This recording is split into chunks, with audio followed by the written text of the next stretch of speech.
अहम खबर है, डेरा गाजी खान पुलिस ने खवारजी दहशतगर्दों का एक और हमला नाकाम बना दिया। खवारजी दहशतगर्दों ने थाना वाहवा की लखानी चेक पोस्ट पर रवां माह 5वां हमला किया।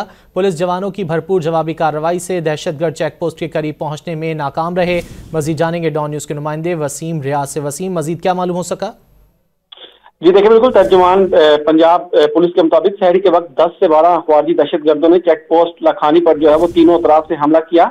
दहशतगर्दों ने हमले में रॉकेट लॉन्चर्स, दीगर भारी असले का इस्तेमाल किया। पुलिस एहलकारों जो पहले से अलर्ट थे, उन्होंने थर्मल इमेज कैमरों से दहशतगर्दों की फौरी निशानदेही जो है वो कर ली, जिसके बाद पुलिस ने जवाबी कार्रवाई शुरू की। भरपूर जवाबी कार्रवाई की गई, जिससे दहशतगर्द चेक पोस्ट के करीब पहुंचने में एक तो नाकाम रहे, दूसरा वहां से फरार हो गए। 2 घंटे मुकाबला जारी रहा, जिसके बाद दहशतगर्द को भारी नुकसान उठाना पड़ा और वो वहां से फरार हो गए। आरपीओ डेरा गाजी खान कैप्टन सजाद हुसैन खान ने ऑपरेशन की कमांड की।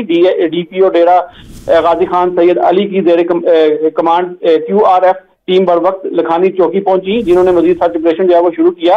इस हवाले से पुलिस का कहना है कि ये जो हमला है, ये 5वां हमला जिस चेक पोस्ट पर जो है वो किया गया है, जिसको पुलिस ने नाकाम बनाया है। जी बहुत शुक्रिया वसीम रियाज इन तफसीलात के लिए।